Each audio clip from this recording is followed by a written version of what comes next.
ሰላም ጤና ይስጥልን ውድ አድማጭ ተመልካቾቻችን፣ በመከታተል ላይ የምትገኙ ጃን ቅማንት ሚዲያን ነው። ወቅታዊ ጉዳያችን አሁን ጀምሯል። በዛሬው ወቅታዊ ጉዳያችን በጭልጋ ወረዳ ገለድባ የተፈጠረ አንድ ጉዳይ አለ። እሱን እናነሳለን።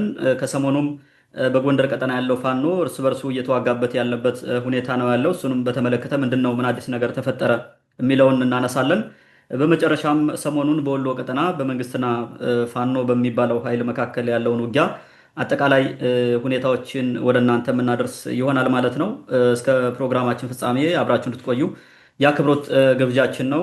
ይዘንድር እንደተለመደው አብሮኛለ ሰፊውን ጊዜ ወስዶ ምላሽ የሚሰጥበት ይሆናል ማለት ነው። ይዘንድር እንኳን ደህና መጣ እያልኩ በመጀመሪያ በቅማንት ቀጠና የተፈጠረውን ጉዳይ ብናነሳ፣ ሌሎችም አዲስ ነገሮች ካሉ ምናልባት በገለድባ የተፈጠረ ጉዳይ አለ፣ አንድ ነገር አለ እየተባለ ነው። ምናልባት ያ ጉዳይ ዝርፊያ ነው፣ እገታ ነው፣ ማን ነው ያደረገውስ?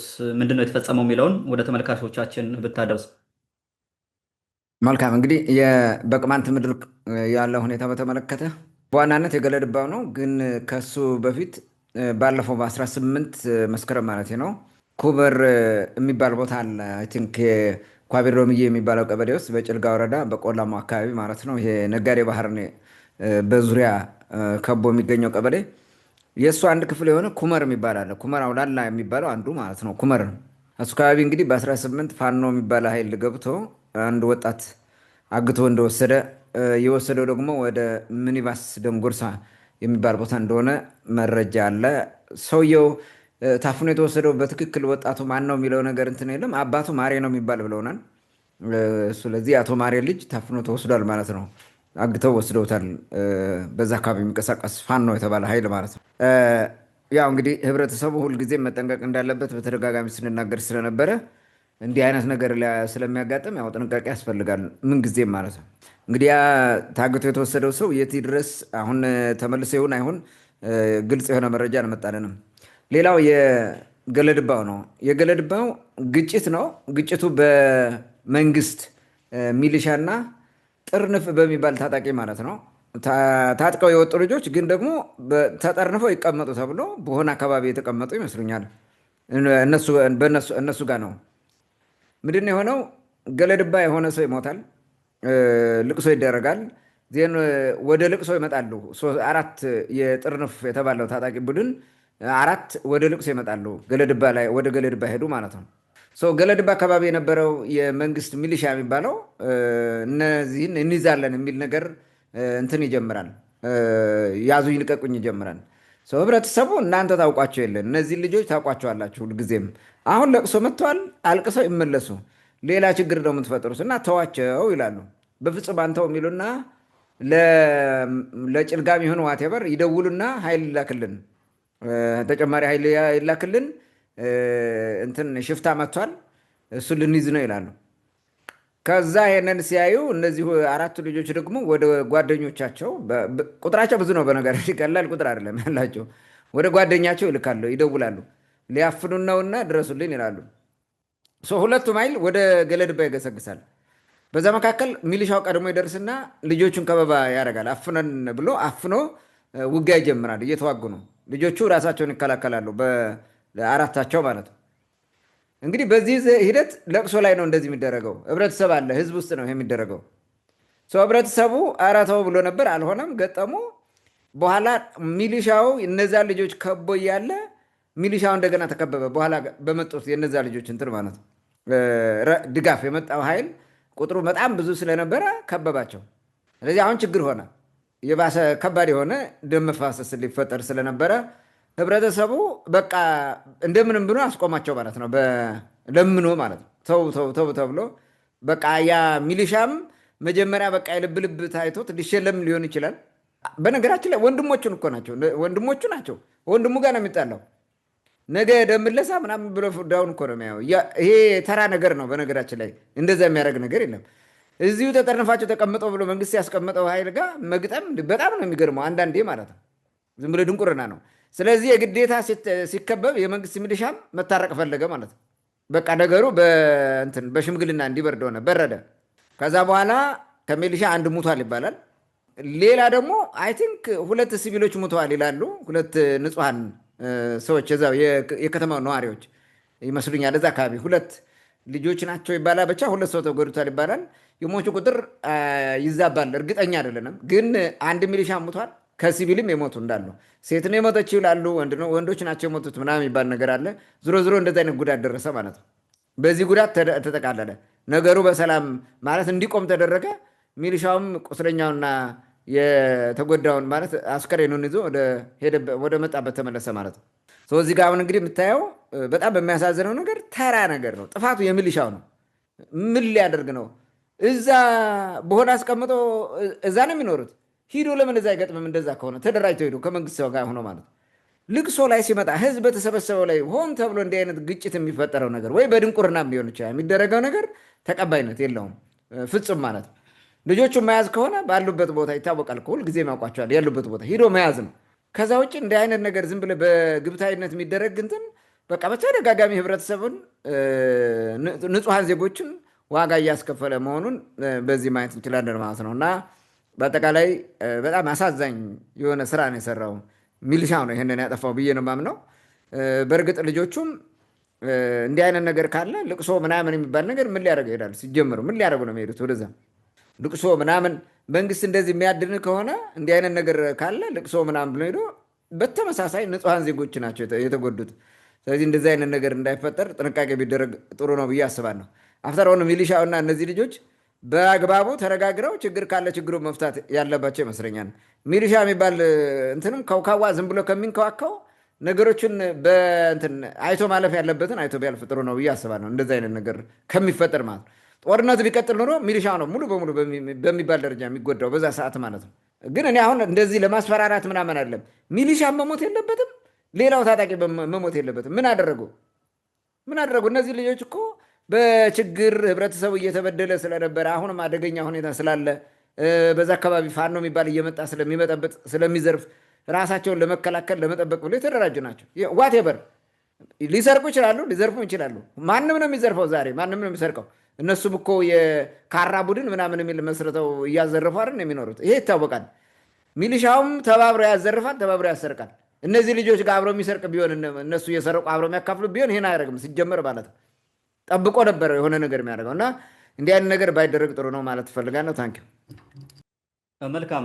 ምናልባት መንግስት ተነጋግሮ እነዚህ ሰዎች የሆነ ቦታ ተቀምጠው ከሆነ በመተማመን ተቀምጠው ከሆነ ለቅሶ ሄዱ ብሎ ትንኮሳ መፈጸምም በሀዘንተኞች ላይ ሌላ ችግር ነው። በአካባቢ ማህበረሰብም እንዲሁ ይሄ ጉዳት እንዳለ መረጃ እየመጣ ነው። ምናልባት እነዚህ ሰዎች ሚሊሻውም በዛ በኩል ታጥቆ የተቀመጠውም ኃይል ተነጋግሮ ወደ ህዝቡ የሚመጣውን ችግር መከላከል ቢችሉ የተሻለ ነው። ምክንያቱም ያሁን አመራሩ ሚሊሻውንም ተጠቅሞ ነው የሚተወው፣ ይሄኛውም እንደዛ ነው።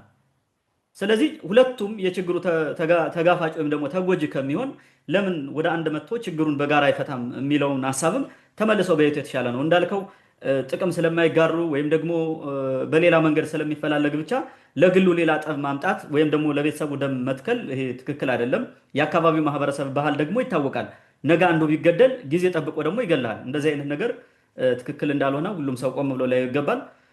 ሌላው እዚህ ጎንደር አካባቢ ሳንወጣ ምናልባት ከኛ ጋር የሚነካካም ነገር ስለሆነ ነገ ነገሩ እየሰፋ ቢመጣ ወደ ቅማንት ቀጠና መግባቱ ስለማይቀር ሰሞኑን እንግዲህ የጎንደር ፋኖ የእርስ በርስ ውጊያ እያካሄደ ነው እየተባለ ነው። በተለይ ደንቢ አካባቢ ምንን ባስመለከተ ነው?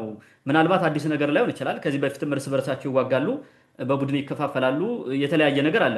ምናልባት የሰሞኑ አዲስ ነገር አለ ወይ የሚለውን ነገር ብናነሳው፣ አንዳንዶች እንደውም ቅማንት ናቸው የሚል ስም ታርጋውላ ተሰጥቷቸው እንዲጠቁ ዘመቻ እየተከፈተባቸው ስለሆነ፣ በእርግጥ በሌላ በኩል ደግሞ እነዚህ ቅማንት ናቸው የሚባሉ ሰዎች ከዚህ በፊት ከቅማንት የጎማ ወንበርና ጀሪካን ሳይቀር የዘረፉ ሌቦች እንደሆኑ እናውቃቸዋለን። ግን ምንን ባስመለከተ ነው? ምን አዲስ ነገር አለ እንደገና ይህ ነገር የተፈጠረው የሚለውን ወደ አንተ ልምጣ። መልካም። እንግዲህ ፋኖ የሚባል ኃይል ባፈጣጠሩ ለዝርፊያ ወይንም ደግሞ የቅማንትን ትግል እናደናቅፋለን በሚል እናገኘው ተሻገር ከነሱ በፊት የነበሩትን ጄኔራል ማነው ጽጌ የሚባለው ሰው እያሳምነው ጽጌ የመሳሰሉት ሰዎች ተሰባስበው የፈጠሩት ነው። በሜዳ ዝም ብለው አሰባስበው የፈጠሩት ወሮ በላ በዛም በዚህም የነበረ ነው ኃይል ነው። ይሄን ኃይል ነው ጎንደር ላይ ነው የተመሰረተው ፋኖ የሚባል ሀሳቡም ምኑም የነበረው ጎንደር ላይ ነው። ይህን ያደረጉት ማለት ነው። በተለይ እናሳምነው ጽጌ ናቸው የፈጠሩት። ከዛ በኋላ አገኘው ተሻገር የሚባል ነው ትልቅ ስራ ሰርቶ ወደዛ ደረጃ እንዲመጣ ምናምን ስራ ሲሰራ የነበረው በኋላም ከጸጥታ እንትን ቢሮ ወጥቶ ወደ ክልል ፕሬዚዳንትነት ሲመጣ ይሄን ስራ ነው ሰራ የነበረው ማለት ነው። ስለዚህ ፋኖ ለአማራ መብት መከበር የሚል ዓላማ ኑሮት አያውቅም ሲመሰረት ማለት ነው። የተመሰረተው የነፃነት ትግል እያደረገ ያለውን የቅማንትን ህዝብ ለማጥፋት ነው፣ ወይንም ለመዝረፍ፣ ለመግደል፣ ትግል ለማጨናገፍ ብሎ ነው የመጣ። ትግል ለማጨናገፍ የተፈጠረ ኃይል ደግሞ ለሌላን ህዝብ ወይም አሁን የአማራውን እንትን ዓላማ ወይም ጥያቄ አስመልሳለሁ ብሎ ሊነሳ የሚችል ነገር የለውም። በዚህ ምክንያት ፋኖ የሚባል ኃይል የጋራ ዓላማ የለውም፣ አንድ ቦታ የቆመ ዓላማ የለውም፣ አንከር የለውም ማለት ነው። ስለዚህ በየአካባቢው እንደፈለገ ነው የሚንቀሳቀሰው። ያም ደግሞ የዘመነ መሳፍንትን አይነት እንቅስቃሴ ነው የሚንቀሳቀሰው ማለት ነው። ያ ራስ ሚካኤል ሱድ ነው የሚባል አንድ የማይረባ ሰውዬ ጎንደርን ስርዓት አፍርሶ ያመጣው ስርዓት ማለት ነው። በጣም ለረጅም ዘመናት ነው የቆየው። በነገራችን ላይ ከ1761 እስከ 1840 ምናምን ገደማ እንዲህ አይነት ነገር አድርገው ቆይተዋል። የዘመነ መሳፍንት አፄ ቴዎድሮስ መጥቶ እስከሚያጠፋው ድረስ ማለት ነው። የዚ አይነት ነገር ሁኔታ ተፈጥሯል። ይህን የሚመስል ማለት ነው የአማራ ክልል ውስጥ ዘመነ መሳፍንት የሚመስል ነገር ተፈጥሯል። ስለዚህ ዋርሎርድስ አሉ ማለት ነው። ዋርሎርድስ ካሉ ደግሞ አንዱ እኔ እበልጣለሁ የሚባለው ነገር እንዳለ፣ ይሄ ሲመጣ ደግሞ ቀጥሎ የሚመጣው ነገር አለ ማለት ነው። ስለዚህ ሽኩቻ አዲስ የተፈጠረ አይደለም። ከዚህ በፊት እርስ በርሱ ይጋደላል። ምንም እኮ ግልጽ እኮ ነው። ሌባ ነው ደግሞ እንደዛ የሚያደርገው። ሌባ ምንጊዜም እኔ እበልጥ እኔ ነኝ የምገዛው አካባቢ እኔ ነኝ የምዘርፈው፣ ወይም በሰረቀውም ሊሆን ይችላል። ሲካፈል ይጣላል። የቅማንት እንደዚህ አድርገህ አንተ ነህ እንጂ እንዲያረከው አንተ የአማራን እየዘረፍክ ተባብለው ባለፈው ሲያወራ የነበረው ልጅ ጋር እኮ ነው አሁን የገጠመው ተመልሶ ማለት ነው። እነዚህ ሁለቱ አሁን ደረጀ የሚባለውና ሀብቴ ወልድ የሚባሉት ይሄን ነው እርስ በርስ በስልክ ሲያረጉት የነበረው። እሱን ዛሬ በተግባር እንትን ያመጡት ግን ስኬሉን ጨምሮ አሳድገው ማለት ነው። ከበስተጀርባ ሌላ አካል ተሰልፎበት ስለመጣ ነው የተለየ ነገር የሆነው ያሁኑ ማለት ነው። ስለዚህ ከዛ የሚመጣ ነው። ከዛ መነሻው ቅድም እንዳልኩት ዘመነ መሳፍንታዊ ፍላጎት ነው። እኔ ነኝ ይህን የምገዛው፣ እኔ የምቆጣጠረው፣ እኔ ምናምን የሚል ነገር ነው። ዓላማም የለውም መጀመሪያ እኔ የሚል ክብር ወይንም ደግሞ ቡድን የነከሌ ቡድን በቃ የነሱ የሚል ነገር ነው የሚመጣው እና ይሄንን ሁሉ ለማድረግ ስትስገበገብ ደግሞ የተነጠረ ዓላማ ስለሌለ ወደ ፈለግከው ኦስሌት ታደርጋለህ። ሌላ የውጭ ኃይል የውጭ አካል መጥቶ ይጋልባል ማለት ነው። ከአንዱ ጋር ይሰለፋል፣ ከሌላው ጋር ይሰለፋል። እንደዛ እያለ ምንጊዜም ግጭትና ብጥብጥ ይቀጥላል ማለት ነው። ሰው በውጭ ያሉ ኃይሎች ይዘጎራል። ሙዓ ተዋህዶ የሚባለው በደንብ አድርጎ ያዞረዋል። ይሄን የሚገዛው እሱ ነው። ፋኖ የሚባለው ኃይል በተለይ አፋብኃ ነው ምናምን የሚባላል የአማራ ፋኖ ብሔራዊ ኃይል ምናምን የሚሉት ማለት ነው። እሱ ሙዓ ነው ቶታሊ ማለት ነው። ይሄኛው ሙዓ አይደለውም።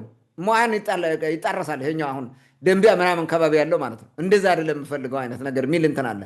ይሄ የአማራ ጠቅላይ እዝ ነው እንትን በጎንደር የአማራ ፋኖ በጎንደር ጠቅላይ እዝ ምናምን የሚባል ነው ይሄኛው። አሁን እንግዲህ ይሄ የነ ሰለሞን ተንከሲስ ምናምን ደረጀ በላይ ምናምን የሚመሩት ናቸው። አይ ቲንክ የጫንባው ሰውዬም ያለው ይመስላል እዛ ውስጥ ብዙም ጎልቶ ባይሰማ ማለት ነው። ጎልቶ የሚታየው ደረጀ በላይ የሚባለው ነው። እነዚህ እንግዲህ ባለፈውም ሲፎካከሩ በነበሩት መንገድ ያው እንትን እያደረጉ ነው። ይሄኛው ኃይል የነ እስክንድሩ ደጋፊ ነው ተብሎ ይታሰባል። አሁን ምለው ማለት ነው የነ እስክንድር ቡድን ነው። ያኛው ደግሞ ጸረ እስክንድር ነው እና የሙዓ ተዋህዶ ነው። ይሄኛው አሁን አፋብኃ የሚባለው የነዘመነ ካሴው ምናምን ያለበት ነው። እንደገና ደግሞ ይሄኛው አሰላለፉ ከወያኔ ጋር ነው፣ ከሻቢያ ጋር ነው።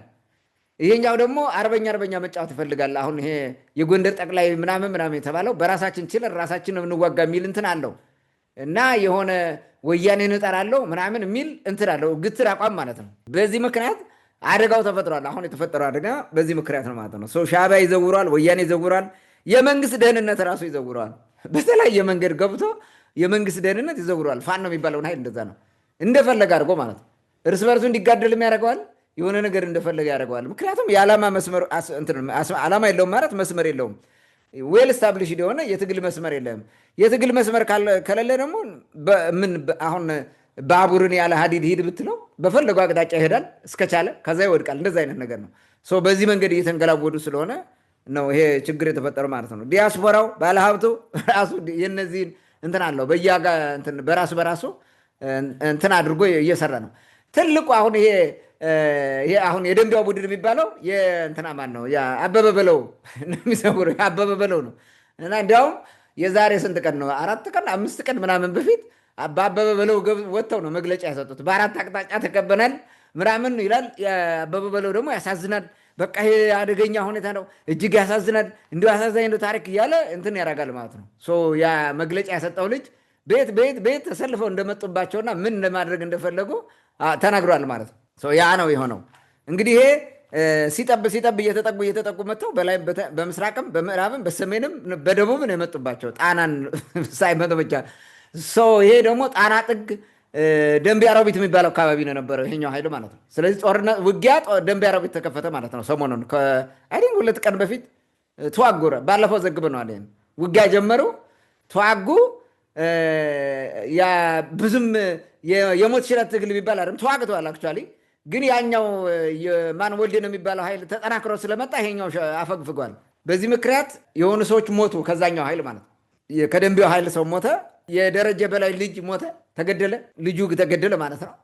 ሌሎቹ እዛ አካባቢ የነበሩ ገበሬዎች ራሱ ተገድለዋል። ንጹሐን ገበሬዎች ማለት ይደግፋሉ የሚባል ሰዎች ራሱ ተመርጠው ተገደሉ ማለት ነው። መሳሪያ ብዙ የገበሬ መሳሪያ እንዲወርድ ተደረገ ማለት ነው። በዚህ ለቃቅመው ሄዱ ማለት ነው። ኦልሬዲ አሁን እንትኑ ቆመ። ባለፈው እንደዘገብነው የነ ሀብቴ ወልዴው ቡድን የነ ደረጀውን ኃይል ለማጥቃት ደንቢያ ድረስ ሂዷል። ቅድም እንዳልኩ ውጊያ ተከፍቷል። የደረጀ ልጅ ተገድሏል። ቀብሩ ላይ ተገኝቶ ደረጀ በላይ የሚባለው ሰውዬ እንደዚህ እያለ ተናግሯል። እሱን ያው ቪዲዮ ማየት ነው።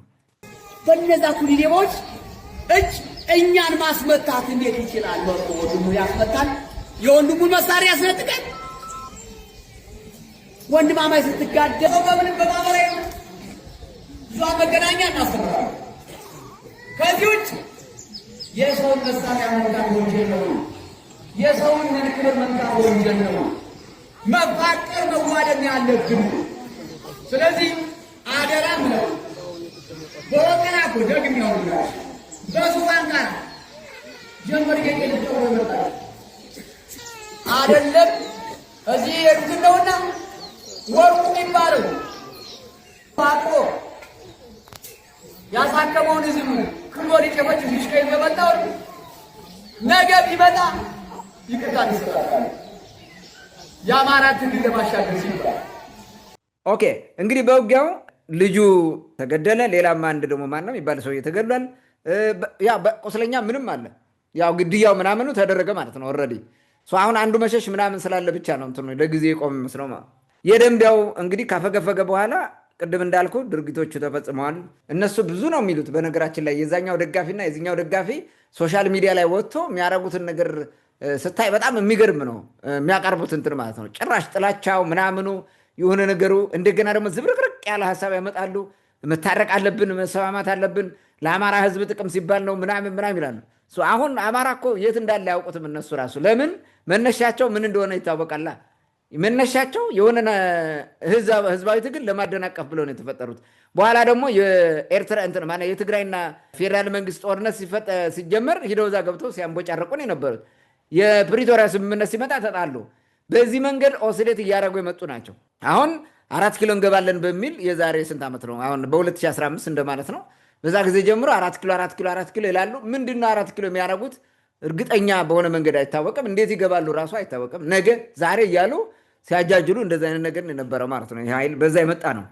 እንግዲህ ከዚህ ግጭት በስተጀርባ ያለው እነማን ናቸው የሚሉት ነገር ብናነሳ ጥሩ ነው። ይሄ ነው ትክክል እንትኑ ጥሩ ነገር ማለት ነው። ከበስተጀርባ ወይንም ሌላ አካላት የውጭ አካላት ወይንም ሌሎች አካላት እጃቸውን አስገብተውበት ሰርተዋል። ከነዚህ እንዲያው ሶስቱን እናንሳ። አንደኛው ቅድም እንዳልኩት ሞዓ ተዋህዶ የሚባለው ኃይል ነው። ሞዓው ምን አድርጓል? ሰሞኑን በጣም የሚገርም ስራ ነው የሰራው። ምን አደረገ? ተጨንቀው እነዚህ በቃ ልንዋጥ ነው ያዙን ልቀቁ እያሉ በሚዲያም በምንም መግለጫም ማበበለው ምንም ሲመጣ የሞዓ ተወካዮች እነዚህ ይደውሉና የነ ዋቄ ልጅ ማለት ነው የፈንታሁን ቡድን ምናምን ጎንደር ምንም ያለው ይደውልና አፋብኃን ተቀላቀሉና ይቅርታ እንዳይመጡ እናስቆምላችሁ ይላቸዋል። አፋብኃን ማለት የአማራ ብሔራዊ ኃይል የሚባለው እሱን ከተቀላቀላችሁ እናስቆመዋለን አሉ። ስለዚህ ሞዓ አለበት ማለት ነው። በእጁ በቀጥታ እሱ ነው የሚያዛቸው ማለት ነው። አብረው ነው የሚሰሩት። ይሄ እዚህ ጋር ደግሞ ሞዓ አለ ማለት ከሻቢያም ጋር ከወያኔም ጋር አብሮ አለ ማለት ነው። ሞዓ የሚባለው እንትን ሞዓ ተዋህዶ የሚባለው። ስለዚህ ሞዓ ተዋህዶ ነው እንግዲህ። ሌላው የፋኖ ኃይል በዚህ ስር መግባት አለበት፣ መጠርነፍ አለበት፣ አንድ መሆን አለበት። እኛ የምንፈልገው አብዮት እንዲመጣ ቤተክርስቲያንና ፖለቲካ አንድ ሆኖ እንደቀደመው የሰሎሞን ስርወ መንግስት ለመመለስ አንድ መሆን አለባችሁ፣ ካልሆናችሁ ትመታላችሁ አይነት ነገር ነው። የሙዓ መልእክት ማለት ነው። ይህን አስተላልፈዋል። በጠቡ መካከል እንግዲህ ሙዓ ያው ቅድም እንደነገርኩ ያን ደውሎ እናስታርቃችሁ የሚል ነገር ለማግባባት ሞከረ። ያው የሆነው ነገር ሆነ ማለት ነው። ለወደፊትም ይገባል። ምክንያቱም ይሄ የሙዓው ስራ ነው። ሙዓው ተደራጅቶ ነው የሚሰራው። በነገራችን ላይ ከፋኖ በላይ የተደራጀ ነው ሙዓ የሚባለው ኃይል ማለት ነው። በደንብ ተደራጅቶ ነው የሚሰራው። መዋቅር አለው። ወታደሮቹም ይሄ አፋብኃ የሚባለው ነው የሚሰራው ማለት ነው። የትልልቅ መስቀል ከአንገቱ እንትን አስሮ የሚንቀሳቀሰው ኃይል ማለት ነው። ይሄ እንግዲህ አንደኛው ኃይል ነው ፋኖ፣ ይሄ ሙዓ ተዋህዶ የሚባለው። ሁለተኛው በነገራችን ላይ ይሄ የዚህ የጎንደር ጠቅላይ ዕዝ ምናምን የሚባለው ፋኖ እንትን አይነ ደረጀ በላይ ቡድን ፌስቡክ ላይ ወጥተው የሚጽፉትን ብታይ በጣም ነው የሚገርመው እነሱ ማለት ነው። በተለይ ይሄን ሙዓ ተዋህዶ የሚባለውን እንዴት እንደሚያብጠለጥሉት ኢሉሚናቲ ነው ይሉታል። የኢሉሚናቲ አካል ነው። ቤተክርስቲያንን ለማጥፋት ነው እነሱ የሚፈልጉት። አሁን ያለውን የጵጵስና ስራ የሲኖዶስ አጠቃላይ ስርዓት እሱን አፍርሰው አዲስ በራሳቸው መምራት ነው የሚፈልጉት እና ኢሉሚናቲ ነው። በዚህ ምክንያት ነው ሀቀኛ ልጆቻችን ሊያጠፋ እንደዚህ የሚታገለው እያሉ ይጽፋሉ። እንግዲህ እነሱ የሚጽፉት ነው። ስለዚህ ጠቡ ከሙዓም ጋር ነው ማለት ነው። ይህንን ማየት እንችላለን። ሁለተኛው ህወሓት ነው። ህወሓት እንግዲህ ከእንግዲህ ትግራይ ላይ ጦርነት መደረግ የለበትም የሚል እንትን አለው። ኤኒ ጦርነት ከብልጽግና መንግስት ጋር አማራ ክልል ነው መሆን ያለበት ማለት ወይ ደግሞ ኦሮሚያ ክልል ነው ከተቻለ ማለት። ስለዚህ ትግራይ ክልል ምንም አይነት ጦርነት መደረግ የለበትም። አንደኛ ህዝቡ ተሰላይቷል። ህዝቡ ራሱ ከመንግስት ጋር እንትን ሊል ይችላል።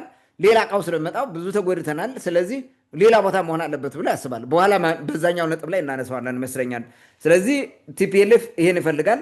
ጦርነቱ በአማራ ክልል ለማድረግ እየሰራ እንደሆነ ያሳያል። እነዚህ ጋር ተፈራርሞ አብሮ ነው የሚሰራው ጥምረት ፈጥሮ ማለት ነው። እናም ጥቅመኞቹን የአፋብኃ የሚባሉትን ማለት ነው በነደረጀ በላይ ላይ አዝምቷል። ለምን እንቅፋት ነው ይሄኛው፣ ያኛው እንዳይጠነክር እንቅፋት ነው ማለት ነው። ይሄኛው አብሮ ቅድም እንዳለው ነው ሙዓው እንደሚፈልገው ህወሓቱም አብሮ እንዲቀላቀል ይፈልጋል። ይሄን ማለት ይሄን ኃይል እንዲገባ ካልሆነ በራሱ ኃይል ማስመታት አለበት ራሱ ጓደኛ ማለት ነው። አሁን በሆነው ማለት ነው እና ሀብቴ ወልዴን ትልክና ታስመተዋለህ ግዴታ ነው።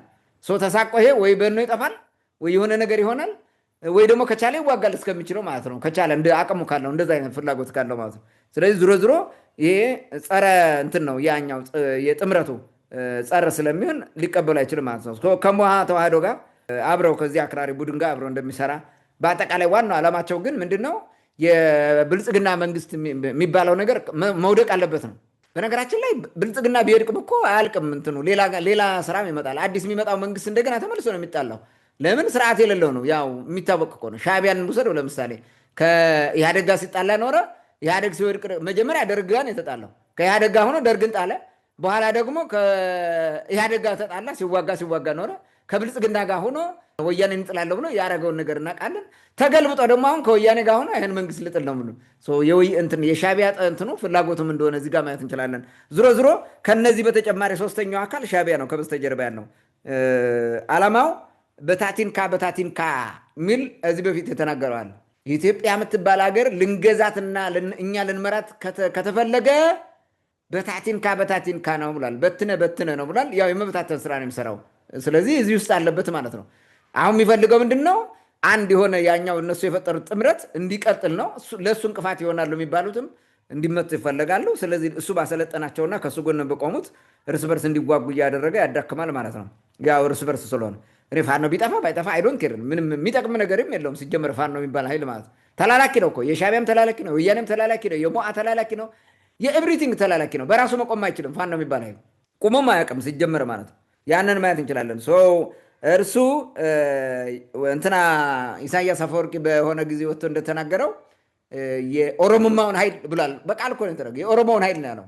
ግን የኦሮሞ ኃይል መውደቅ አለበት ማለት ነው እና አብይ ኃይል ወይም አሁን ስልጣን የያዘው የኦሮሞ ኃይል መወገድ አለበት የሚል ስራ እየሰራ ነው። ይሄ ደግሞ አሁን ቻለንጅ እያደረገኝ ነው በተለያየ መንገድ ነው ብሎ የሚያስበው የቀይ ባህር የምንም ጉዳይ እንዳለ ሆኖ ማለት ነው። ዓላማው ዋናው ዓላማ ኢትዮጵያን መበተን ስለሆነ በየጊዜው ከሁሉም ኃይል ጋር ያሴራል። ከሁሉም ጋር አንዴ ዛሬ ከአንዱ ጋር ነገ ከሌላው ምናምን እያለ ነው የሚያደርገው። ይሄ የሻዕቢያ ዋና ስራው ነው። ከብልጽግና ጋር ሲሮ አገር አፍርሷል። በደንብ ነው ያፈረሰው። የትግራይን ይሄ ወያኔን አጠፋለሁ በሚል ትግራይ ላይ ፈጸመው ጭፍጨፋ ወደ ለየለት አውዳሚ ጦርነት ተቀይሮ የኢትዮጵያ ኢኮኖሚ በስንት ትሪሊየን ብር እንደወደመ በዛ ላይ ደግሞ ስንት ወገኖቻችን እንዳጣን ስንቶቹ ደግሞ አካል ጉዳተኛ እንደሆኑ አጠቃላይ ኢኮኖሚ እንዴት እንደወደመ ስንቱን ለረሃብ ዳርጎ ዛሬ ፍዳ እየቆጠረ እንደሆነ እናውቃለን ማለት ነው። አግዳክሟል። በሚገባ ነው ውጤታማ የሆነው ሻዕቢያ በዛ በኩል ማለት ነው። ዛሬም ይኸው በተመሳሳይ ከፋኖ ጋር አሲሮ መንግስት ለማፍረስ ወይም ሀገር ለማፍረስ እየሰራ ነው። ከህወሓት ጋር አሲሮ ያው ሀገር ለማፍረስ ኢትዮጵያ ለማፍረስ እየሰራ ነው። ነገም ከሆነ ኃይል ጋር ያሴራል። አሁን ፋኖ እንዲያው አይጣልና ወደ ስልጣን መጥቶ ስልጣኑን ቢቆጣጠርና ፉን ፉን ቢል ተመልሶ ከሌላ ኃይል ጋር ሆኖ ፋኖን ይወጋል። ሻዕቢያ ይህን በማድረግ ነው የሻዕቢያ ስርዓት ኤርትራ ውስጥ እስካለ ድረስ በዚህ መንገድ የሚዘልቅ ነው ማለት ነው። የሚደገፈው ደግሞ በግብፅ ነው። በተለይ ኤርትራው ማለት ነው። ኤርትራ በጀት የምታመጣው በግብፅ ነው። ግብፅ ዋና ዓላማዋ ኢትዮጵያ እንድደክም ትፈልጋለች። ስደክም ግድብ የሚባል የለም ምን የለም። የአባይ ጉዳይ እንቅልፍ አሳጧት ስለሆነ እንቅልፍ መተኛት የምትችለው ኢትዮጵያ ስትዳከም ነው። መሞት አለባት። ቀደም ብለው ከሰለሞን ስርወ መንግስት የሚባል የመሰረቱት ግብፃውያን ናቸው። እነዚህ መስርተው ሲያደነቁሩ እንለዋል። ዛሬ ደግሞ ግድብ እንዳትገድብ ምናምን የግዴታ ኢትዮጵያ መፍረስ አለባት አድርገዋል። በጣም ብዙ ስራ የሚሰሩት አሁን ከሻዕቢያ ጎን ሆነው ትልቅ ስራ እየሰሩ ነው። በበጀት በተለያየ መንገድ ፋኖን በማስታጠቅ የስልጠናውን በጀት ሙሉ ፈንድ በማድረግ የሚሰራው ግብፅ ነው። ለማን ነው የሚሰጠው? ለኤርትራ። ለኤርትራ ብዙ ዶላር ያሸክመዋል። ከተሰጠው ዶላር በተወሰነው ደግሞ ለፋኖ ማሰልጠኛ አድርጎ ያተርፋል። ሻዕቢያ አልምቶ ሀገር አልምቶ ገንዘብ እዛው ጄኔሬት አድርጎ ቫሊዩ አድ አድርጎ ሀገር የሚያስተዳድርበት አቅም የለውም። የሚያደርገው ሻዕቢያ ምንድን ነው? ከዲያስፖራው ገንዘብ ይሰበስባል። ከኤርትራውያን ዲያስፖራ ተገደው እያወጡ ይሰጣሉ። እሱን ይይዛል። እንደገና ደግሞ የጦርነት ሸቀጥ ማለት ነው ይሸቀጣል። ባለፈው የብልጽግና መንግስት በብዙ ሚሊዮን የሚቆጠር ዶላር አሸክሞታል፣ አሳክፎታል። ከኢትዮጵያ አየር መንገድ የቀማው ብር አለ። ልክ እንደዛ ከግብፅም ከምንም እያመጣ ኢትዮጵያ እንዲፈርስ የሚፈልጉ ሀገራት ብር እያመጣ ስራ ይሰራል። በዚህ ነው ሰርቫይቭ የሚያደርገው እንጂ ያው ኤርትራ ያለበትም ሁኔታ ታውቃለህ እኮ። አስመራ እኮ ጣሊያን ሰርቶት እንደሄደ ቁሞ የቀረ ሀገር ነው መለወጥ ያልቻለ ማለት። ስለዚህ በዚህ መንገድ ስለሆነ ኤኒ ገንዘብ ያመጣል በሚለው እንትን ይሰራል። በተለይ ከግብፅ ጋር በተደጋጋሚ ባለፈው ዓመትም ከዛ በፊት ስምምነት ተፈራርመዋል ኤርትራ ላይ። በተደጋጋሚ ወደ ግብፅም ካይሮ እየሄዱ ይፈራረማሉ። በዛ መሰረት ስራ እየሰሩ እንደሆነ እንትን አለ ማለት ነው። ዋና ትልቁ ስራ የገንዘብ የምናምን ፈንድ የሚመጣው ከግብፅ እንደሆነ መረዳት እንችላለን ማለት ነው። ታንክ ዩ። መልካም። እንግዲህ አጠቃላይ በዚህ በደንቢያ ወይም ጎንደር አካባቢ ያለው የፋኖ የእርስ በርስ ግጭት የሶስተኛ ወገን ወይም ደግሞ ሌላ ሶስተኛ አካል ገብቶ ነገሩን እያጦዘው እንደሆነ በርካታ ማሳያዎች አሉ። ራሳቸው ከሚናገሩት አንጻር ታስታውስ ከሆነ 2015 ነው ብቻ ከፕሪቶሪያው ስምምነት ማግስት ፋኖና መንግስት ሲገጥም ወደ 500 የሚጠጋ ከኤርትራ የሰለጠነ ኃይል ጎንደር ከተማ ገብቶ በተለያየ አካባቢ ተበትኖ እየሰራ እንደሆነ አንስተን ነበረ። መረጃዎችም ነበሩ። ይህ በትክክል የሚታወቅ ነው። ሌላው አሁን ደመቀ ዘውዱ የሚባለው ሽፍታ እዛው ምዕራብ ትግራይ ያለው ሰውዬ አሁን እሱ ከመንግስት ጋር ነው። እሱ ከመንግስት ጋር ሆኖ ያችን አካባቢ የተወሰነ ይዟል። ስለዚህ አሁን በመምጫውም መሄጃውም ምናልባት ትንሽ በዛ በኩል አስቸጋሪ ስለሆነ እንግዲህ በሱዳን በኩልም በየትም እንግዲህ እየመጣ ስራ እየተሰራ ነው ማለት ነው። ከውስጥ ይሄ ይታወቃል በግልጽ ምንም የሚደበቅም ነገር የለውም። እንግዲህ ሌላው ቀጣዩ ደግሞ ከዚህም ጋር የተያያዘ ነው። ሰሞኑን ስንዘግበው እንደሰነበት ነው በወሎ አካባቢ ፋኖ በተባለው እና በመንግስት ታጣቂ መካከል እንዲሁም ይሄ አድማ ብተና የሚባለው የአማራ ብልጽግና ያደራጀው እሱ ኃይል ጨምሮ ከመንግስት ጋር ሆኖ ማለት ነው እሱ ውጊያዎች አሉ። በጣም በርካታ ጥቃትም ተፈጽሟል። ምናልባት አሁን መንግስት አጸፋውን እየመለሰ ይመስላል፣ ግን ድምፁን አጥፍቷል። ለምን ድምፁ እንዳጠፋ ትላንት በዘገባ አንስተነው ነበር። ምናልባት ጊዜም ካለ ማንሳትም ትችላለህ። ለመሆኑ ፋኖ የእውነት አቅም ፈጥሮ ነው ወይ ይህን ጥቃት እየፈጸመው ያለው? በተለይ ምሬ ወዳጆ የሚባለው ሰውዬ እስከ መቼ ወዲህ ነው ፊት ለፊት መዋጋት የጀመረው የሚለውን ጉዳይም ማንሳት ያለብን ይመስለኛል። ከዚህ ጋር በተያያዘ ታስታውስ ከሆነ ብርጌድ ንሓመዱ የሚባል ቡድን በህወሓት እየተደገፈ የሻዕቢያን መንግስት ለመጣል ስራ ሲሰራ ነበረ። መጀመሪያ የፕሪቶሪያው ስምምነት ከመምጣቱ በፊት። አሁን ሻዕቢያና ህወሓት ሲታረቅ ደግሞ ብርጌድ ንሓመዱ ለሻዕቢያ ማነው ለወያኔም ማነው ለህወሓትም እንደ ጠላት ታይቶ እነ ስታሊን ሳይቀር የሚዘምቱበት እሱ ጉዳይም አለ። ምናልባት ከዚህ ጋር የሶስተኛ ወገን እጅ አለበት ወይ የሚለውን ነገር ሰፋ አድርገህ ብታነሳው። ወደ አንተ ልምጣ። ኦኬ፣ የወሎውን ውጊያ አሁን ቅድም ካቀረብኩት ክፍል 2 በለው ምንም የተለየ ነገር የለውም። ከበስተጀርባ ያሉትም እነዛው ናቸው፣ የሚሰሩትም እነዚሁ ኃይሎች ናቸው። ግን እዛ ጋር የተፈጸመውን ጉዳይ በተመለከተ ያለውን እንደው ሀሳብ ለማቅረብ ያክል ነው። እንግዲህ ወሎ የተደረገው ተከታታይ ውጊያ አሁንም መውጣ ገባ እያለ እንደዛ እንደቀጠለ ነው። በተመለከተ ያለው ሁኔታ ይሄን ይመስላል። እንግዲህ በወሎ የተለያዩ አካባቢዎች ውጊያዎች ተደርጓል። በተለይ ከመስከረም 12 ወይ እዛ አካባቢ ጀምሮ ነው እንትን የተደረገው ማለት ነው። ያን የተደረገው እንግዲህ ሽፋኑ ፋኖ ቢባልም በውጊያው በስተጀርባ መሐንዲሶቹ ግን ሌላ ናቸው። ዋናው መሐንዲስና ተዋናኞቹ ሻዕቢያና ወያኔ ናቸው። በዋናነት ደግሞ ሻዕቢያ ነው። ወያኔም ጥምረት ውስጥ ስላለ ወታደር አዋጥቶ እንዲልክ ተደርጓል። ብዙ ወታደር ልኳል አላከም የሚለው ሌላ ነገር ሆኖ ማለት ነው። እንደዛ ተደርጓል እና የሽፋኑ ግን ፋኖ ነው። ዩኒፎርሙ ፋኖ ነው። የለበሱት ዩኒፎርምም የፋኖ ነው። የሚዋጉት ኃይሎች ማለት ነው ፋኖ ብለው ነው የሚመጡት። ይሄ ፋኖ ከየት መጣ? አሁን ኦኬ ፋኖ ከየት አመጣው? ነምሬ ወዳጆ የሚባሉት ሽፍቶች ከየት አመጡ? ያን ያክል ምናምን የሚል ነገር ማንሳት ትችላለህ። እሱ ምንድን ነው የሆነው? ኤርትራ ሂዶ ብዙ ቁጥር ያለው ፋኖ እየሰለጠነ ነበረ። በጣም ብዙ ቁጥር ያለው ፋኖ አሰልጥኖ ሙሉ በሙሉ በሚባል ደረጃ አስታጥቆ ያመጣቸው ሻዕቢያ ነው። ጥቃቱን ደግሞ ወሎ ከባቢ ትኩረት አድርጎ እንዲዋጋ በዋናነትም ከልቡ አብሮ እየሰራ ያለው ይሄ ሰውዬ ስለሆነ በወሎ በኩል መጥቷል ማለት ነው። የሚቀለል እሱ ነው ተብሎ ማለት የትግራይ ኃይሎች ለመደገፍም ቀላሉ ወሎ ነው። በጎንደር በኩል ከምታደርገው ይልቅ በወሎ ይቀላል። በጎንደር ብዙ ውስብስብ ሁኔታ ስላለው ማለት ነው። የወልቃይቱ ጉዳይ አለ። አሁን ያልኩ ቅድም ያነሳነው ጉዳይ አለ። በዛ አካባቢ አይመችም፣ አይሆንም፣ ሊሆን አይችልም። ከባድ ነገር ነው፣ ኪሳራ ነው። ወሎ ግን ምቹ ነው። በቃ ለነሱ ወሎ በጣም ቀላል ነው። ስለዚህ በወሎ በኩል እናድርገው ተብሎ ታቅዶ እቅድ ተነድፎ ነው እንደዛ የተደረገው ማለት ነው። ያ የማዳከሙ ስራ በወሎ ይጀምራል በሚል ነው ተነጋግረው ተስማምተው እንትን ያደረጉት ማለት ነው። ሻዕቢያና ወያኔ ነው ዲዛይን ያደረጉት። በተለይ ደግሞ ሻዕቢያ በበላይነት የሚመራው ነው። ኤርትራ ውስጥ የሰለጠነው በርካታ ቁጥር ያለው ፋኖ ከወያኔ ወታደሮች ጋር ወይም በወያኔ ወታደሮች እየተደገፈ በወሎ ቀጠና የተለያዩ አካባቢዎች ጥቃት ፈጽሞ ባለፈው ያየነውን ወይም የዘገብነውን ብዙ ሰው አይቶታል። በነገራችን ላይ እሱን ዘግናኝ ጥቃት ፈጽሟል። መከላከያ ላይ በርካታ ቁጥር ያላቸው ወታደሮች ተማርከው መሳሪያ፣ መኪናዎች፣ ኦራሉ ምናምኑ እና ሌሎችም በጣም የሚገራርም እንትን ሞርተር የለም ዲሽቃ ምናምን የሚባል ነገር በሙሉ ተማርኮ በጣም የሚገርመው የምነምሬ ወዳጆ የሚባሉ ሰዎች እንዴት ሆነው ከወያኔ ጋር ድርና ማግ እንደሆኑ ልክ የቲዲኤፍ የሚባለው የመከላከያ ሰራዊት ማርኮ አባቶቻችን ተማርከዋል እኛም እንማረካለን የሚል መፎክር ሲያሰማ ነበረ። እነዚህም እንደዛ አደረጉት። ይህን የተማረከ ወታደር ከቲፒኤልኤፍ ወታደር ጋር ሆኖ የማረኩትን አባቶቻችን ተማርከዋል እኛም እንማረካለን የሚል ሌላ ክብረ ነክ የሆኑ ነገሮች ራሱ በነገራችን ላይ በጣም ኑር ነው። በዓለም አቀፍ እንትን ይሄ የምርኮ አያያዝ እንትን በጣም የወረደ መጥፎ ነገር ነው። ክብረ ቢስነት ነው እንደዛ ማድረግ ማለት ነው። ወንድሞቻቸው እኮ ናቸው። በቃ በዓላማ ልዩነት ተዋግተዋል፣ ግን እዛ ደረጃ ማድረጋቸው እና እንደዛ እያደረጉ ነበረ። ልክ ቲዲኤፍ እንዳደረገው አይነት ነገር ነው ሲያደርጉ የነበሩት ማለት። ስለዚህ ኮፒ ናቸው። አብሮ ያለው መሐንዲሱ እዛ ውስጥ እነሱ እንደሆኑ ማየት እንችላለን ማለት ነው። ፋኖ የሚባል የውጊያ ስልት ራሱ አያውቅም። ፋኖ ምን ያውቃል ካልክ የደፈጣ ውጊያ ብቻ ነው የሚችለው። የትኛውም ቦታ ብትሄድ ማለት የደፈጣ ውጊያ ነው።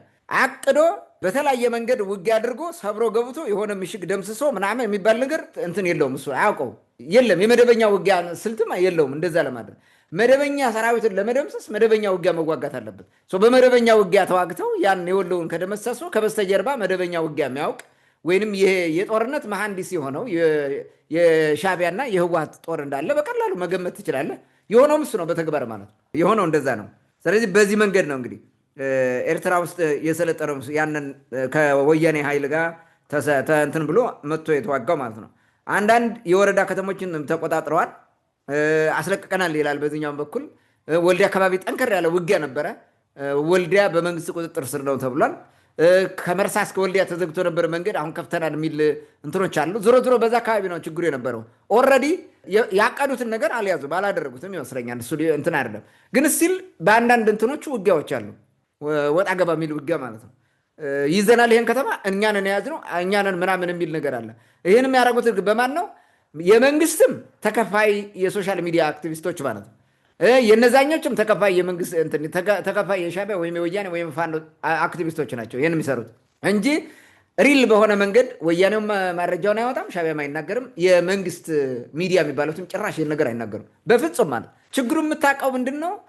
ወሎ ላይ ችግር እንደነበረ ካየ አማራ ክልል ውስጥ ባለፈው ስንዘግብ እንዳቀረብ ነው እነ ጄኔራል አበባው ታደሰ ሂደው ወዲያውኑ ወጥተው በነገታው ስብሰባ ያደረጉበት ሁኔታ አንድ። ሁለተኛ ደሴ ላይ አሁን ስብሰባ ተደርጓል። አይ ቲንክ ትናንት ነው ምናምን ከሀገር ሽማግሌዎች በወቅታዊ የጸጥታ ጉዳይ ይላል። ሶ ዴር ኢዝ ፕሮብሌም ምን እንዳለ ግልጽ እኮ ነው። ቢያፍኑትም ይወጣል በአንድም በሌላ መንገድ ስለሚታወቅ ማለት ነው። እንደዚህ አይነት ነገር እየተደረጉ እንደሆነ ማየት እንችላለን። በተለይ በሰሜን ወሎ ጠንከር ያሉ ውጊያዎች ተካሂደዋል። መንግስት የአየር ጥቃትም ሁሉ እስከ መጠቀም ሂዷል ማለት ነው። ድሮኖች ራሱ እየሰሩ ናቸው። በመጀመሪያ ጥቃት በመከላከያ ጦር ላይ እንግዲህ ቅድም ያነሳው ጉዳት ተፈጽሟል። መንግስት የመልሶ ማጥቃት እርምጃዎችን ወስዷል፣ አሁንም እየወሰደ ነው። በሁለቱ የፕሮፓጋንዳ ማሽኖች በኩል ማረኩ፣ ተማረከ፣ ይሄንን ቦታ ያዝኩት፣ ተያዘ ምናምን የሚሉ እንትኖቹ ወሬዎቹ ይናፈሳሉ ማለት ነው። መረጃዎቹ ፕሮፓጋንዳዎቹ አላቸው እንደዛ አሉ። ጉዳይን በተመለከተ የመንግስት አካላት እንደነገርኩ ምንም ነገር የሚሉት ነገር የለም፣ አይናገሩም። ነውር ነው። ያው ምክንያት አላቸው እነሱ ያን ላለማድረግ ማለት ነው። ሌላ ተጨማሪ አደጋ ይዞባቸው ይመጣል ብለው ስለሚያስቡ ነው እንደዛ የሚያደርጉት ማለት ነው። ያ ብዙ ጊዜ ምንም ነገር አይናገርም። ብልጽግና እንደዛ ሲያደርግ ነው የነበረው። በትግራይ ጦርነቱም ምንም ሲያደርግ በይፋ ወጥቶ የተናገረው ከትግራይ ሲወጣ ነው። በቃ ህዝቡ እንደዚህ ወጋን፣ በዚህ ጎሸምን፣ ምናምን ጥለን ወጣን፣ ለጊዜው የጽሞና ጊዜ ምናምን የሚል ነገር እንደነበረ አስታውሳለሁ። እንደዛ አይነት ነገር ነው። ኦኬ፣ በዚህ ውጊያ እነማን አሉበት ወይም እነማን ናቸው የተሳተፉት? ቅድም እንዳልኩት ዋና መሐንዲሱ ሻዕቢያ ነው። መጀት በዳቢው እሱ ነው። ስትራቴጂስቱም እሱ ነው። ዓላማው ኢትዮጵያን አዳክሞ ኤርትራን ማተለቅ፣ ማሳደግ፣ ትልቅ አገር ማድረግ ነው። ኢትዮጵያ ስትደክም ብቻ ነው ኤርትራ ትልቅ መስላ የምትታየው ማለት ነው። ሰርቶ መለወጥ ሳይሆን ሰርተው የተለወጡትን አክስሮ ከሱ በታች ከሱ ኢኮኖሚ በታች አድርጎ ትልቅ መሆን ነው የሚፈልገው። ይሄ የሻዕቢያ ዝም ብሎ የተለመደ ባህሪው ነው። ሲፈጠር እንደዛ ነው። የአሰብን ጥያቄ ይቀንስልኛል የሚል ፍላጎት አለው። ቅድም ከላይም ሳነሳው ስለነበረ በግብፅ በኩል ነው እንግዲህ ትልቁን ስራ የሚሰራ አብረው ከግብፅ ጋር። ግብፅ ደግሞ የራሱ ዓላማ አላት። ቅድምም ታሪካዊ ዓላማ ነው ያላት እሷ። እንዲያውም ትልቅ ቁጥር ያለው ፋኖ አሰልጥኖ አምጥቷል ማለት ነው። ሻዕቢያ ነው በዚህ ዋናው መሐንዲሱ ማለት ነው። ሌላው ህወሓት ነው። ህወሓት በታጣቂ ድጋፍ አድርጓል። የታጣቂ ድጋፍ በርካታ የትግራይ ልጆች እያማረሩ ናቸው። ወጥተው በፎቶ ሳይቀር ራሱ አውጥተው እዛ የተሳተፉ ልጆች ማለት ነው እንዲህ ያደርገዋል። በጣም ያሳዝና ብለው እያዘኑ ማለት ነው። የደረሰባቸውን ችግር ሁሉ እንትን እያደረጉ ማለት ነው። በቀጥታ በዛ በኩል ለማሳተፍ ሞክረዋል። ዓላማው ምንድን ነው? ወያኔ ለምንድን ነው በዚህ በኩል ገብቶ የሚዋጋው? ዓላማው ምንድን ነው? አንደኛው የገባበት ቅርቃር አለ። ወያኔ የገባበት ቅርቃር አለ። እሱ የሚፈልገው ነገር ሳይሆን ያልፈልገው ነገር መጥቶበት ብዙ ችግር ገጥሞታል። በኋላም እነ ጌታቸው ረዳ ጋር ሌላም እንደዚህ የሆነ ችግር ውስጥ ስለገባ ግዴታ ከቅርቃሩ መውጣት አለበት። ከቅርቃር ለመውጣት ደግሞ የቅርቃር ዋና ጦር ወይንም ወጥሮ የያዘው የግዴታ መንግስት ስለሆነ ወይንም የብልጽግና መንግስት ስለሆነ መጣል አለበት። ይህንን ኃይል መጥፋት አለብን ብሎ ይሰራል። የሚሰራው እንደዛ ነው። ይህንን ኃይል ከሚጠሉና ወይም ለማጥፋት ታክቲካልም ሆነ ስትራቴጂክ የሆነ እንትን ያላቸው ጋር አብሮ እየሰራ ነው ማለት ነው። ከፋኖም ጋር ይሰራል፣ ከሻዕቢያውም ጋር ይሰራል፣ ሌሎችም ኃይሎች ጋር ይሰራል ተደብቆ ማለት ነው። በአሰብ ጉዳይ ወያኔ ተጠያቂ ነው። በነገራችን ላይ ቀዳማዊ ተጠያቂ ወያኔ ነው፣ የአሰብን ጉዳይ በተመለከተ ማለት ነው። ለምን ህዝባዊ መንግስት ሳይመሰርት በሽግግር መንግስት ምንም አይነት ማንዴት ሳይኖረው ስልጣን ሳይኖረው ያን ማድረግ አይችልም።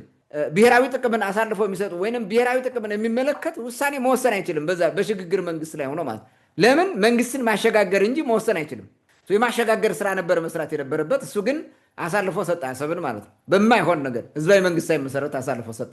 ይሄ ሴራ እንዳለ ሆን ተብሎ ህዝብ ሳይደራጅ ፖለቲካው እንትን ሳይረጋጋ እንዲማድረጉ በቀላሉ ለመስጠት ወይም እንዲደረግ ፈቃዱ ነበረ ማለት ነው።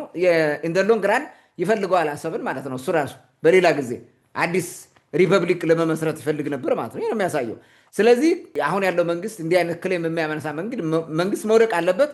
እነሱ የሚያዞሩት ወይም የሚያጠዙት አሻንጉሊት መንግስት ያስፈልጋል ማለት ነው። ኢትዮጵያ እሱም ፋኖ ነው። 4 ኪሎ ስል ለማስቀመጥ ይሰራል ህወሓት።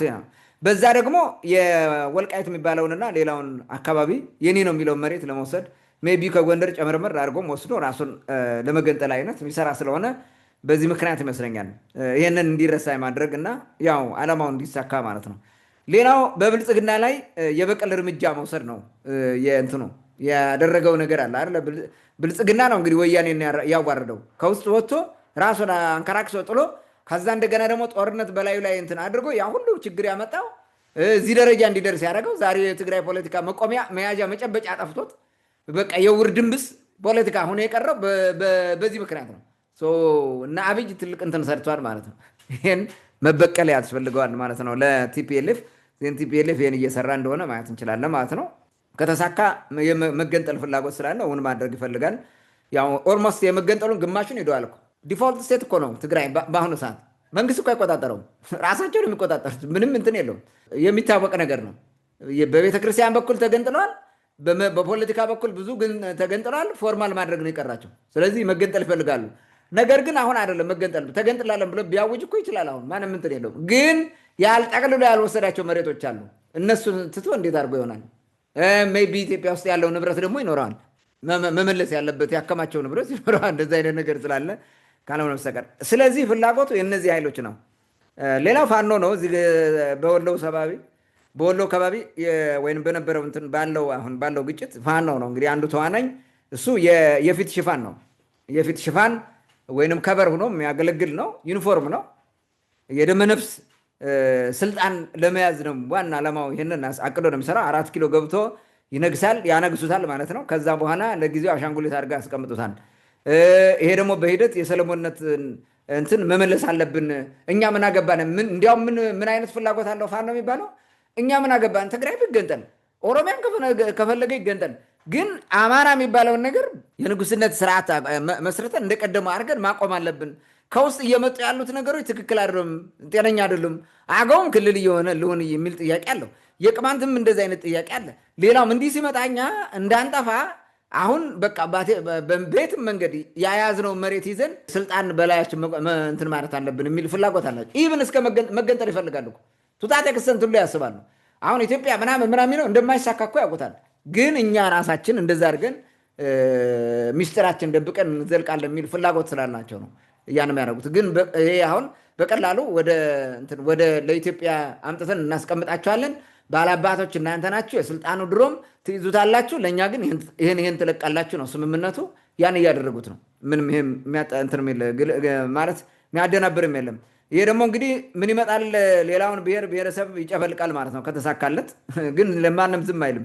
ፋኖ ስልጣን ይዞ አገር ቆጣጠራለሁ ያለ ቀን ሶማሌ ይገነጠላል። ደፍነትሊ ሶማሌ ይገነጠላል፣ አታገኘውም።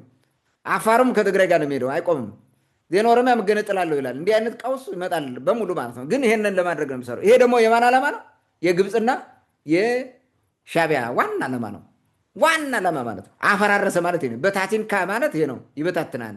እንዲሆን ነው አቅደው ስራ እየሰሩ ያሉት ማለት ነው። ፋኖም እዚህ ጋር ዋና ሀገር በታኝ ሆኖ አብሮ እየሰራ እንደሆነ አንድ ቋንቋ፣ አንድ ህዝብ፣ አንድ ሃይማኖት፣ አንድ ምናምን በሚለው እንትኑ አለው። ሌላው ደግሞ የሙዋ ተዋህዶ በሚባለው የእሱ ፈረሱንም እያገለገለ ስለሆነ ያን ማምጣት ነው። እንግዲህ ይሳካል አይሳካ የሚለውን አብረን እናየዋለን። ዞሮ ግን እንትኑ ስምምነቱ ይሄ ነው። ይሄ 4 ኪሎ ገብቶ ይነግሳል፣ እነዛ የሚፈልጉትን ይሰጣል። አገር ማዳከም ከሆነም ያዳክምላቸዋል። ስለዚህ እንትኑ መንግስትን ይጠላሉ። በዚህ መንገድ ዓላማቸው ይሳካል ማለት ነው። እንግዲህ የብልጽግና መንግስት ከፋኖ ጋር በተያያዘ የፈጸማቸው በርካታ ስህተቶች አሉ። የመጀመሪያው ነገርና ትልቁ ስህተቱ ሳልዋጋ አልነግስም ማለቱ ነው። ብልጽግና የሚባለው ኃይል ኦልሞስት በሰላም ነበረ ወደ ስልጣን የመጣው። ሲመጣ ችግሮችን ሁሉ በዲፕሎማሲ ቢፈታ ኑሮ ከወያኔም ጋር የነበረውን ከሁሉም ጋር በዲፕሎማሲ ቢፈታ ኑሮ ይሄ ሁሉ ችግር አይመጣም ነበር። አገሪቱም ይሄን ቀውስ አታስተናግድም ነበር። ህዝቡ ራሱ እዚህ ችግር አንወድቅም ነበር። እኛ ራሱ ማለት ነው ሀገሪቱ ሰላም ትሆን ነበር። የመጀመሪያው ፋኖ የሚባል ኃይል እንዲፈጠርና እንደፈለገ የአራዊት ስራ እንዲሰራ በቅማንት ላይም ብለው በትግራይም ብለው በሌላውም አካባቢ ኢቭን ኦሮሚያ እየገባ የሚያደርገው ይህ ሁሉ እንዲሆን ያደረገው ብልጽግና ነው። ሳልዋጋ አልነግስም ብሎ ያደረገው ነገር ማለት ነው።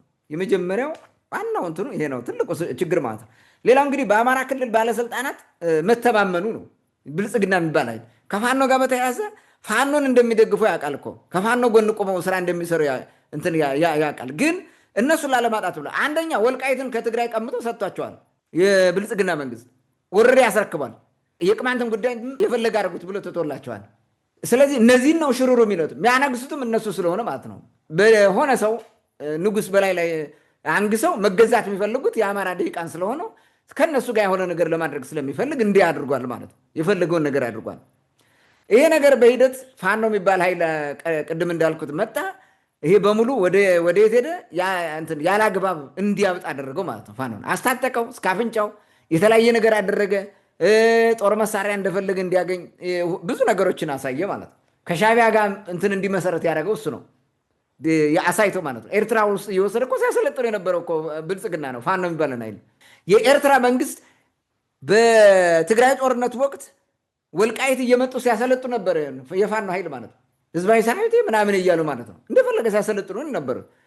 ያ ትስስር መልሶ ለመንግስት ጠንቅ ሆነበት ማለት ነው። አሁን የብልጽግና ለሚባለው ይሄ አንዱ ነው። ሌላው ደግሞ ቀደም ብሎ ፋኖውን ማስታጠቁ አሁን ያነሳሁት ነገር እንዳለ ማለት ነው።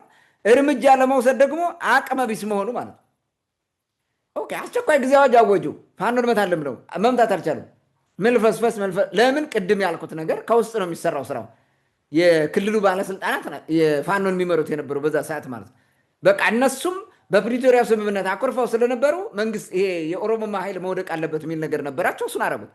እንደገና ደግሞ ትግራይ ላይ ሲዘምቱ የናገኘው ተሻገር እነ ተመስገን ጥሩነህ ምን ያሰባበሩት ከኤርትራ ጋር ሆነው ያን ሲያደርጉ በውስጡ እኛ ወያኔ ይውደቅልን እንጂ ሌላው የኦሮሞማ ኃይል ገብስ ነው፣ ችግር የለም፣ እሱን ጥለን ስልጣኑን እንቆጣጠራታለን፣ መልሰዋለን፣ የአባቶቻችን ንጉስ ነበር፣ ንጉስ እንሆናለን የሚለውን ነገር ሲናገሩ ነበሩ።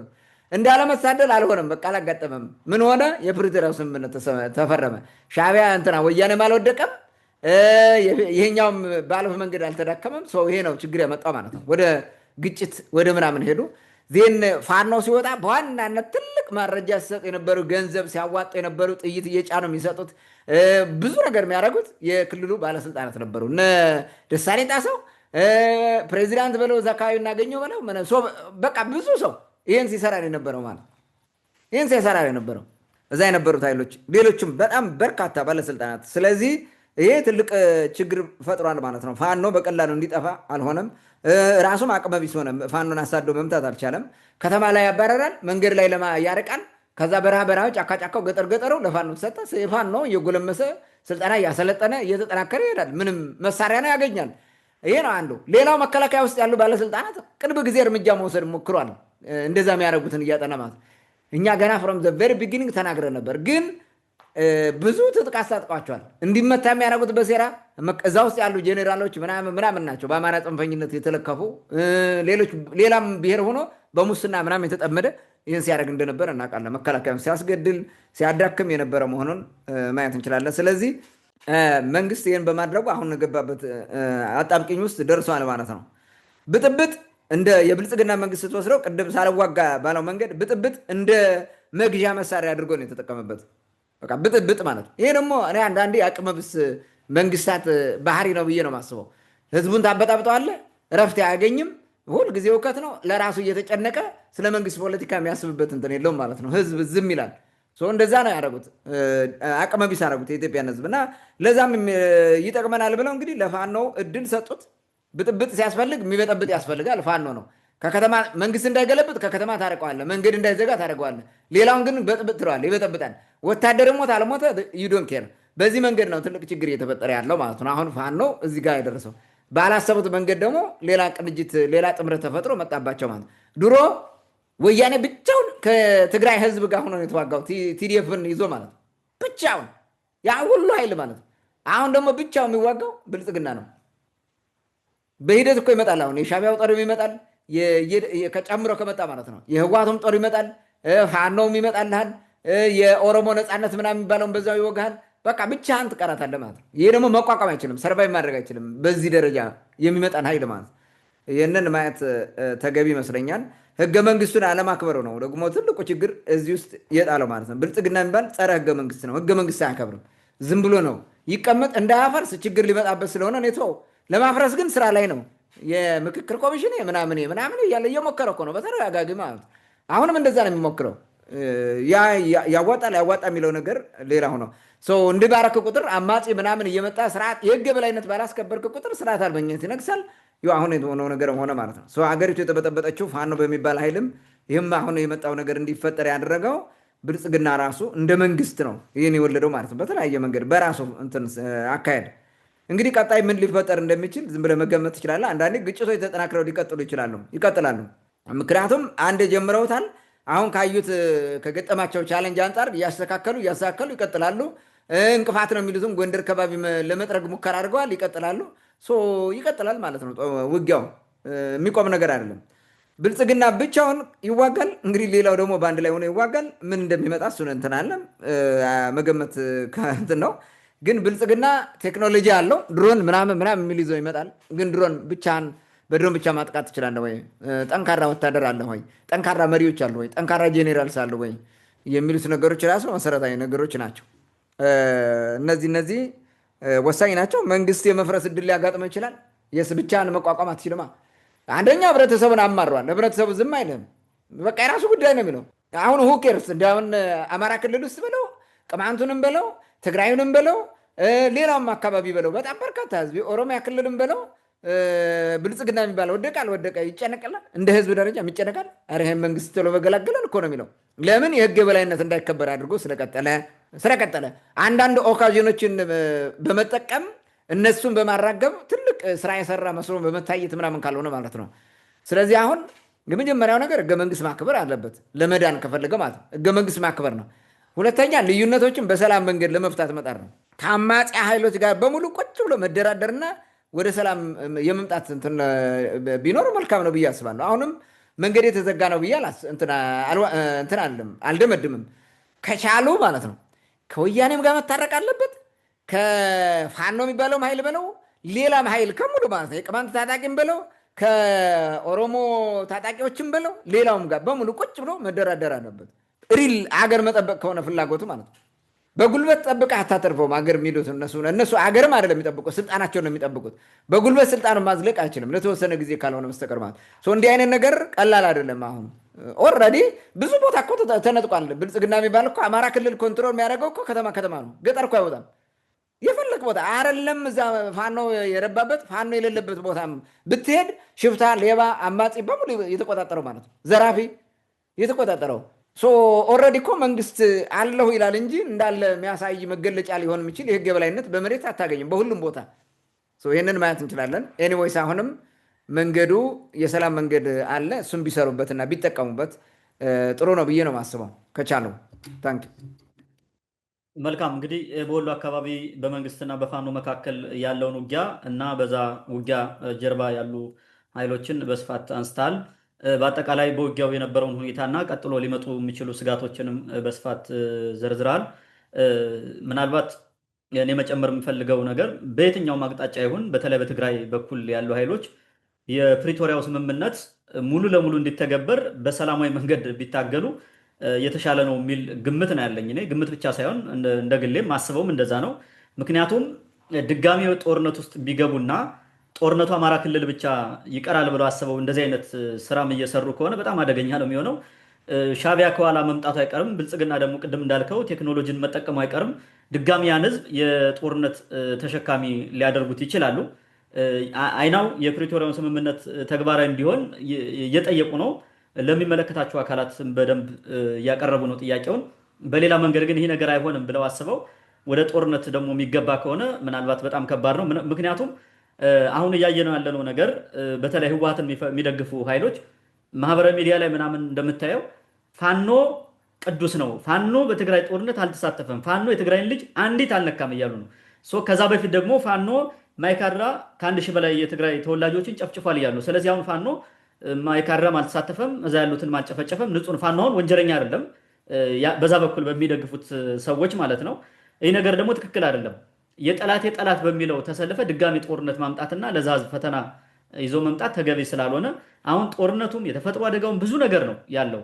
ስለዚህ ነገሮች በቀላሉ ቅድም አንተ እንዳልከው በሰላማዊ መንገድ የሚፈቱበት ነገር ቢመቻችና ነገሮች በቀላሉ ቢፈቱ ነው የተሻለ የሚሆነው እንጂ ድጋሚ ወደ ጦርነት የሚገባ ከሆነ አሁን መስዋዕትነት መክፈሉ ስለማይቀር ይህን ደግሞ ህዝቡ የሚፈልገው አይመስለኝም። በተደጋጋሚ አይተህ ከሆነ የትግራይ ጦርነት የመጀመሪያው ከመጀመሩ በፊት ብዙ ሰው ፓርቲሲፔት ያደርግ ነበር፣ ይደግፍ ነበር፣ ይቃወም እንትን ይል ነበረ። አሁን ግን በአብዛኛው እየተቃወመ ነው ያለው። ምክንያቱም ከጦርነት ያተረፈው ነገር የለም። ይህን ደግሞ ሁላችንም እናውቀዋለን። ማንም ሰው ተገዶ አልገባበትም። በእርግጥ ግን ድጋሚ ወደዚህ ነገር ውስጥ ለመግባት ነገሮችን በር መክፈት ትንሽ ተገቢ አይደለም ብዬ አስባለሁ እኔ በግሌ። ውድ አድማጭ ተመልካቾቻችን ለዛሬ የነበረን ወቅታዊ ጉዳይን ይመስል ነበር። ስለተከታተላችሁን ከልብ እናመሰግናለን። መልካም ጊዜ ይሁንላችሁ።